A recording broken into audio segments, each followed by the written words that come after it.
اللہ نے میرے نبی کو کیسا بنایا؟ ایک بدو عورت ہے، ان پڑھ عورت ہے، ام معبد الخزاعیہ،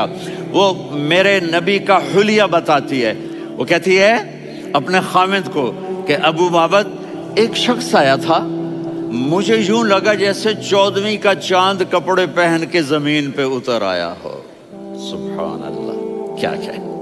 انتہائی خوبصورت، انتہائی حسین و جمیل،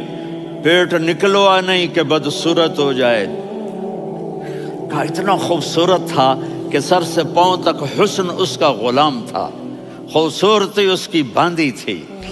اور میں جدھر سے دیکھتی تھی مجھے حسن ہی حسن نظر آتا تھا، اور جب میں اس کے چہرے پر دیکھتی تو میری آنکھ نہیں بھرتی تھی، میرا جی چاہتا تھا میں دیکھتی جاؤں دیکھتی جاؤں دیکھتی جاؤں۔ کہ اس کی آنکھیں بڑی موٹی، احور، ادعج، اشکل، انجل، ابرج،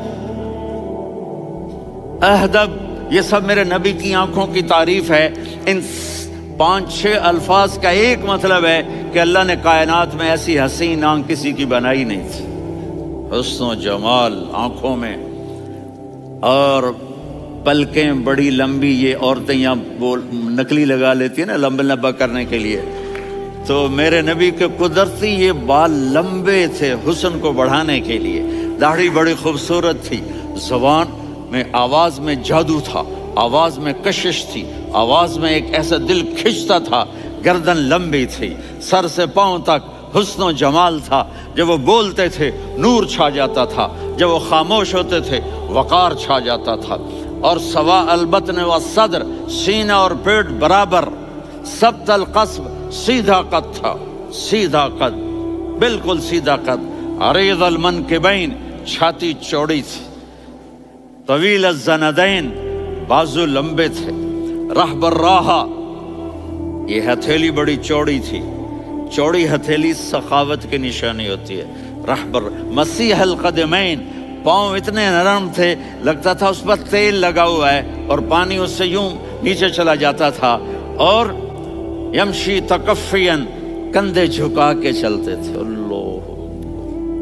یہاں 4 آدمی سلام کریں تو آدمی یوں ہو جاتا ہے، اور میرے نبی کو فرشتے سلام کر رہے ہیں اور آپ یوں چلتے تھے، ایسے ایسے چلتے تھے، تھوڑے سے کندھے جھکا کے چلتے تھے، ایسے آپ کبھی نہیں چلے۔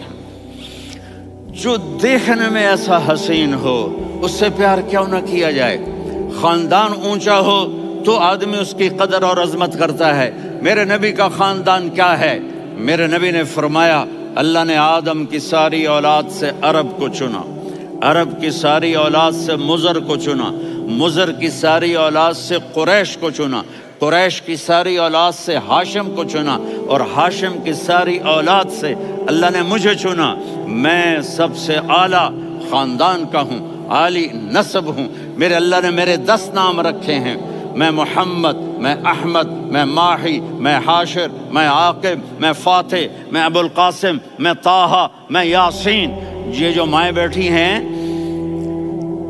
ان سے پوچھو، میں ایک مثال دیتا ہوں، محبت ہوتی ہے نا، چھوٹا بچہ گود کا، میرا چاند، میرا دلارا، یہ اس کا بچہ ہے بٹن جتنا، یہ نبیل کا اتنا سا ہے، تو اس کو کبھی یوں اٹھاتا ہے، کبھی یوں اٹھاتا ہے، کبھی یوں اٹھاتا ہے، کبھی یوں اس کو لوریاں دیتا ہے، میرا چاند، کالا ٹٹ، میرا چاند، میرا چاند، میرا چاند۔ تو میرے رب کو اپنے حبیب سے محبت ہے تو صرف محمد نہیں کہتا، چونکہ محمد کہنے سے محبت کا فلو نکلتا نہیں، تو اللہ نے اپنی محبت کے فلو کو نکالا، میرا محمد، میرا احمد، میرا ماہی، میرا حاشر، میرا عاقب، میرا فاتح، میرا قاسم، میرا ابو القاسم، میرا طٰہٰ، میرا یاسین۔ یہ اللہ نے اپنے حبیب کے نام، اور پھر قرآن میں جاؤ، شاہد، مبشر، نذیر، داعی الی اللہ، سراج منیر، رؤوف، رحیم، عزیز، حریص، مزمل، مدثر، یہ اللہ نے پورے قرآن میں سارے نبیوں کا نام لیا، یا عیسیٰ، یا موسیٰ، یا یحییٰ، یا ابراہیم، یا نوح، نام لے کر پکارا، لیکن اپنے حبیب کو ایک دفعہ بھی یا محمد نہیں کہا بلکہ لقب سے پکارا، یا ایھا النبی، یا ایھا الرسول، یا ایھا المزمل، یا ایھا المدثر۔ میرے رب نے اپنے حبیب کو ساری نسلوں میں سب سے عالی نسل بنایا اور آپ کے نسب کو آدم علیہ السلام تک پہنچایا۔